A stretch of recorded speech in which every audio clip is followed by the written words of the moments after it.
AFM के syllabus को exam के 1.5 डेज में किस तरह से रिवाइज करना है, सभी चैप्टर के concept, question, theory and formulas को कितना टाइम अलोकेट करना है, ये सभी चीजें हम सीखने वाले हैं आज के इस सेशन में। तो नमस्कार दोस्तों, क्या हालचाल है आप सभी के। मैं हूं सीए रोहित चीपड़ एंड स्वागत है आपका हमारे एएफएम के इस सेशन में, जहां पर हम आपके साथ शेयर कर रहे हैं सीए फाइनल एएफएम का 1.5 डे प्लान, जहां पर हमें सीखने को मिलेगा कि एग्जाम के 1.5 डेज के गैप में हमें एएफएम के सब्जेक्ट को किस तरह से प्लान करना है ताकि इफेक्टिवली एंड एफिशिएंटली हम 100% सिलेबस कंप्लीट कर सके। तो चलते एंड स्टार्ट करते हैं आज के इस सेशन को। तो 5 बजे तक हमारा एफआर का एग्जाम कंप्लीट हो जाएगा। 6 बजे तक हमें अपने घर पे पहुंचना है। घर पे पहुंचते ही स्टडीज हमें स्टार्ट नहीं करनी है, क्योंकि अभी अभी आप एफआर का पेपर लिख कर आए हैं, बिल्कुल एग्जॉस्टेड आप हो चुके होंगे। तो यहां पर आपको रेस्ट लेना है, एक छोटा सा नैप ले लीजिए 7 PM तक। रेस्ट लेने के बाद अपना डिनर कंप्लीट कर लीजिए बाय 7:30 एंड 8 PM पे हमें स्टार्ट करनी है अपनी सेल्फ स्टडी। तो एएफएम के सब्जेक्ट को प्रिपेयर करने के आपके पास 2 ऑप्शन है। पहला ऑप्शन है सेल्फ स्टडी का। अगर आप सेल्फ स्टडी फॉलो करना चाहते हैं तो 1.5 डे का प्लान हमारे साथ फॉलो कर सकते हैं। अगर सेल्फ स्टडी में आपका फ्लो नहीं बन रहा है, आपको ऑनलाइन रिवीजन या मैराथन की रिक्वायरमेंट है, तो आप मैराथन भी रेफर कर सकते हैं। 8 बजे हमने भी आपके लिए एक लाइव मैराथन प्लान करा है, जहां पर हमने एएफएम के सभी पास्ट ईयर पेपर को एनालाइज करके super 30 important concept and questions को आइडेंटिफाई किया है, जिनको हम मैराथन में कवर करने वाले हैं। इन सुपर 30 कंसेप्ट एंड क्वेश्चन के एग्जाम में पूछे जाने के बहुत ज्यादा चांसेस हैं, तो इनको आपको अच्छे से कवर करना है, चाहे आप सेल्फ स्टडी कर रहे हो या फिर आप मैराथन से स्टडी कर रहे हो। अगर आपका सेल्फ स्टडी का प्लान है तो किस तरह से 1.5 डे को प्लान करना है, ये हम यहां पर डिस्कस करने वाले हैं। अगर मैराथन का प्लान है तो मैराथन आप रेफर कर लेंगे, थोड़ी सेल्फ प्रैक्टिस कर लेंगे, तो भी आपका एएफएम अच्छे से क्लियर हो जाएगा। तो सबसे पहले डे 1 हमारा स्टार्ट हो रहा है 8 बजे। 8 बजे हम लोग बैठे हैं एफआर का पेपर कंप्लीट करने के बाद एएफएम के पेपर की प्रिपरेशन पे। तो हमें स्टार्ट करना है पोर्टफोलियो मैनेजमेंट के चैप्टर से। पूरे एएफएम का सबसे इंपॉर्टेंट चैप्टर है एंड सबसे सिंपल चैप्टर भी है। एग्जाम के अंदर अराउंड 15 से 16 मार्क्स का वेटेज रखता है। इस चैप्टर में अगर आपने फॉर्मूलोज को समझ लिया तो आपके सभी क्वेश्चन इजीली बन जाएंगे। तो यहां पर पोर्टफोलियो मैनेजमेंट के कंसेप्ट में अराउंड 40 मिनट्स आपको लगेंगे और 100 मिनट्स में आप क्वेश्चंस की करेंगे प्रैक्टिस। क्वेश्चन की प्रैक्टिस करते टाइम सभी क्वेश्चन को लिख लिख के सॉल्व नहीं करना है, हमें क्वेश्चंस को कैलकुलेटर पे सॉल्व करना है या फिर माइंड में सॉल्व करना है एंड देन वेरीफाई करना है आईसीआई के आंसर से। तो ये हमारी अप्रोच रहनी चाहिए। पोर्टफोलियो मैनेजमेंट के बाद स्टार्ट करिए सिक्योरिटी एनालिसिस का सिंपल सा एंड छोटा सा चैप्टर। यहां पर आपको ईएमए का कंसेप्ट देखने को मिलेगा, जो कि बहुत ज्यादा इंपॉर्टेंट है आपके एग्जाम के पॉइंट ऑफ व्यू से। ईएमए का प्रैक्टिकल क्वेश्चन अच्छे से प्रैक्टिस करिएगा, बहुत हाई चांस है आपके एग्जाम में ईएमए का क्वेश्चन पूछा जाएगा। 10 मिनट के अंदर कंसेप्ट कंप्लीट हो जाएगा, 20 मिनट के अंदर ईएमए एंड रन टेस्ट का क्वेश्चन भी आप सॉल्व कर लोगे। सिक्योरिटी एनालिसिस के बाद सिक्योरिटी वैल्यूएशन का चैप्टर स्टार्ट करेंगे। अगेन कैटेगरी ए चैप्टर है, 13 से 14 मार्क्स का वेटेज रखता है हमारे एग्जाम के अंदर। इस चैप्टर के हमें 45 मिनट्स में सभी कंसेप्ट अच्छे से कंप्लीट कर लेने एंड जो भी क्वेश्चन बचेंगे, क्वेश्चन को हम लोग करेंगे नेक्स्ट डे। तो लगभग 12 बजे तक आपको जाना है सोने एंड सुबह आपको उठ जाना है 6:30 तक। तो 6 से 7 आवर्स की आपको मिनिमम स्लीप लेनी ही लेनी है।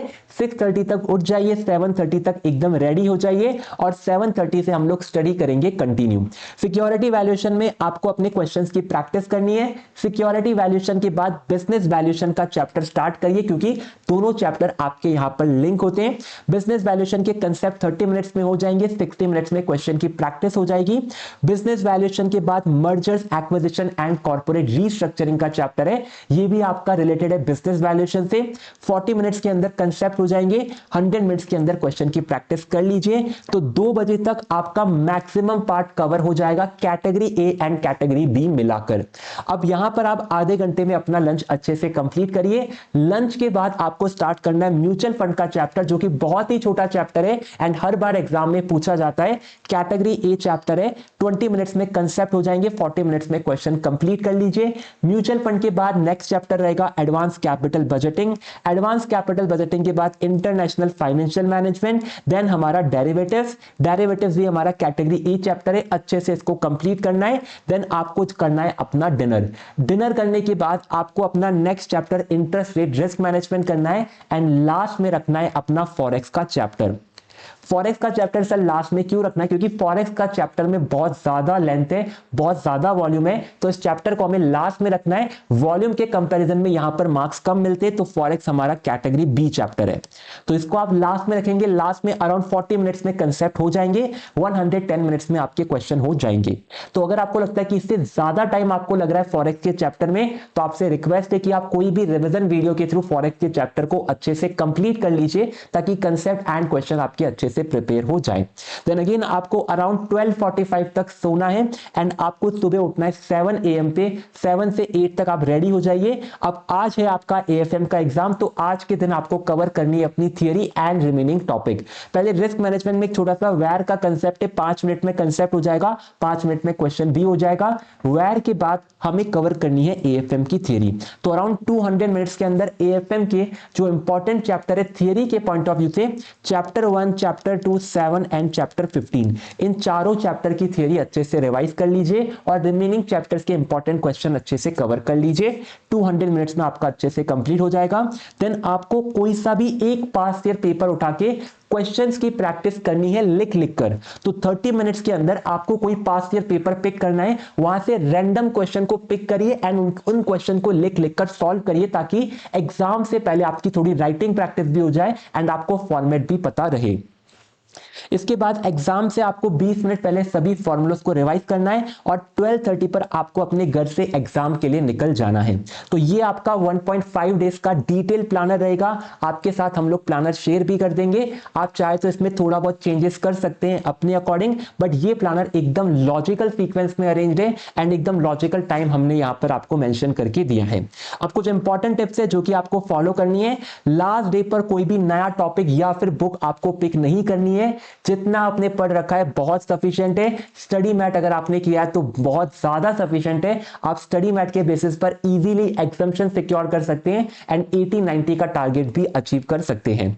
आपको सफिशिएंट रेस्ट लेना है, लगभग 6 से 7 आवर्स की स्लीप तो लेनी ही लेनी है, क्योंकि अगर आपने स्लीप में कॉम्प्रोमाइज किया तो आपके पेपर में कॉम्प्रोमाइज हो जाएगा। इसीलिए आपको नींद अच्छे से लेनी है, प्रॉपर रेस्ट लेना है। एग्जाम के बाद कोई भी क्वेश्चन डिस्कस नहीं करना है, क्योंकि उससे आपको एडिशनल मार्क्स तो मिलने नहीं वाले, लेकिन जो मार्क्स आपको नेक्स्ट पेपर में मिलने वाले होंगे वो जरूर कम हो जाएंगे। तो अवॉइड करना है एग्जाम डिस्कशन। एग्जाम के बाद आपको रेस्ट लेना है। एग्जाम के बाद आते ही आपको पढ़ने नहीं बैठना है, क्योंकि आपका फ्लो ही नहीं बन पाएगा और आप बैठ भी जाओगे तो आपका इफेक्टिव आउटपुट नहीं निकलेगा। आपको कोई भी क्वेश्चन राइटिंग में प्रैक्टिस नहीं करना, क्योंकि लास्ट डे पर राइटिंग प्रैक्टिस करोगे तो सिलेबस कंप्लीट नहीं हो पाएगा। केवल आपको मन के अंदर क्वेश्चन को सॉल्व करना है। की क्वेश्चंस पर आपको फोकस करना। अगर इंपॉर्टेंट क्वेश्चन मार्क कर रखे उनको फोकस करिए, नहीं कर रखे तो हमने इंपॉर्टेंट क्वेश्चन का पीडीएफ रिलीज कर रखा है, उन क्वेश्चन की प्रैक्टिस कर लीजिए स्टडी मैट से, आपके लिए बहुत ज्यादा सफिशिएंट हो जाएगा एंड सभी कंसेप्ट आपके एएफएम के कवर हो जाएंगे। कोई भी थियरी आपको स्किप नहीं करनी है, थियरी बहुत ज्यादा स्कोरिंग होती है, तो थियरी को अच्छे से कंप्लीट करके जाइए। अगर थियरी आपने अभी तक नहीं पढ़ी है तो 2 आवर्स का आप हमारा थियरी मैराथन रेफर कर सकते हैं, जहां पर सभी इंपॉर्टेंट क्वेश्चन को हमने याद करवाया है यूजिंग मेमोरी टेक्निक एंड सभी फॉर्मूला को एग्जाम से पहले रिवाइज करना इंपॉर्टेंट है। तो ये सभी टिप्स को फॉलो करिए, आपका पेपर अच्छे से कंप्लीट हो जाएगा। मैराथन की रिक्वायरमेंट है तो लाइव मैराथन में मिल रहे हैं हम 8 बजे, तो तब तक के लिए ओके बाय।